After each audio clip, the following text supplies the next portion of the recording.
Did you know that Home Alone, the iconic holiday classic, had some really weird facts unknown to the public? Here are 10 weird facts you didn't know about Home Alone. Number 10. The accidental scream.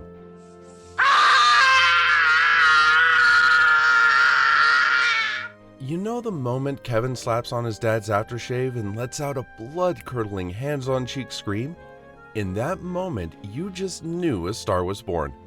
This is one of the most recognizable movie poses ever, yet the moment was not fully scripted as you see it.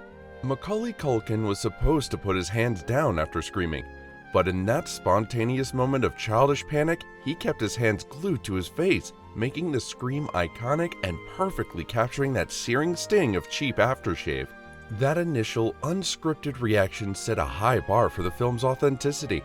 It makes you wonder how many other small details were completely unplanned, like the sheer commitment of the live tarantula.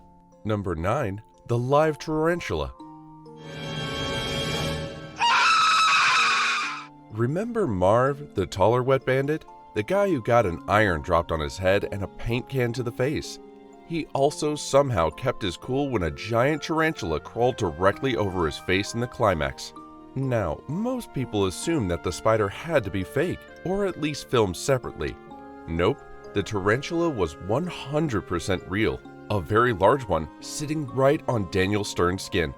The sheer thought of that is intense. The terror on his face was real enough, but that famous high-pitched scream you heard? That was dubbed in later. Needed that authentic terror look, but didn't want to scare the actual spider off with a real-life shout. A real tarantula on his face, a fake scream, all for a 10-second shot. That's next-level commitment to chaos. If you think that was intense, wait until you hear how the star burglar took method acting to a terrifying extreme. Number 8. Joe Pesci versus Macaulay Culkin.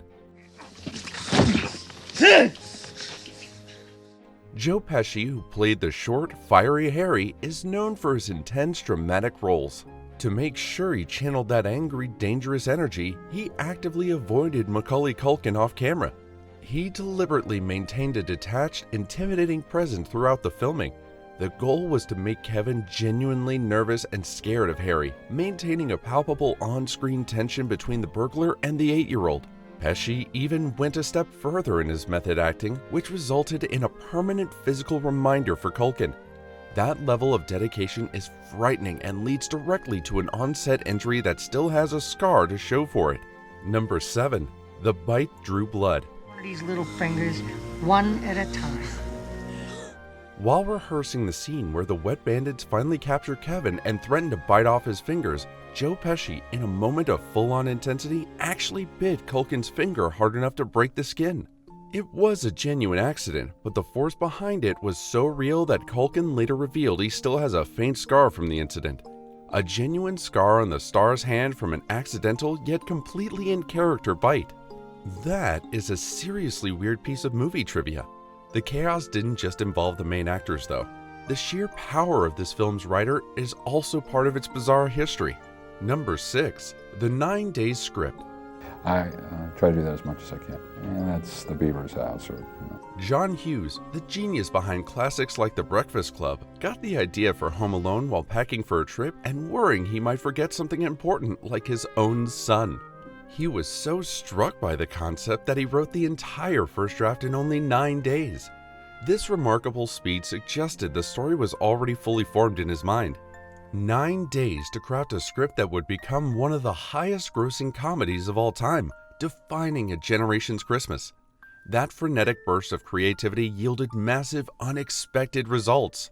You might expect a script written that fast to be low budget, but what about an unplanned, bizarre scenario? Number 5. Production shut down. I want to make sure that none of us are embarrassed by it. The original budget for the film was $10 million, but the cost crept up to over $14 million. The studio Warner Brothers was not happy about the overrun. As a result, they shut down the production and pulled the plug. For a brief moment, the film was dead. Fortunately, Hughes had a backup plan. He had secretly slipped the script to 20th Century Fox, who immediately agreed to take over the project, resulting in a production that was bigger, better, and costing $18 million. The most bizarre part?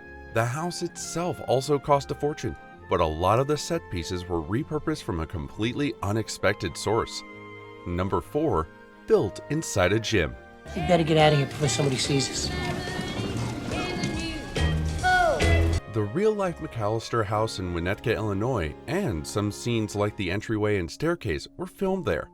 Those specific shots lend a crucial sense of authenticity and place. However, the bulk of the interior, the kitchen, the dining room, and where all the famous traps were set, was actually a massive custom-built set constructed inside the gymnasium of an abandoned high school. The entire home was a set built specifically to accommodate the cameras, the traps, and the safety equipment needed for the stunts. It gave them room for those wide, sweeping shots of chaos. Speaking of safety and stunts, the most physically demanding role in the whole film wasn't even played by the child star. Number 3. The 30-year-old stunt double.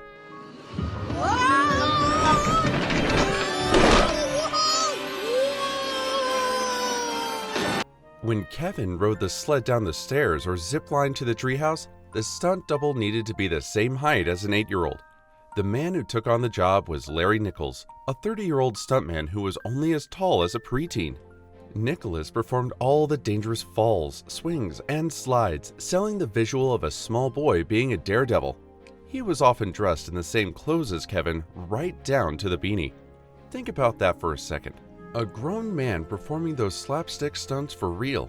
Also, a kid wouldn't get hurt. But even the safest looking stunts had weird details. Number 2. Filmed in reverse. That's sick! Hey, watch out!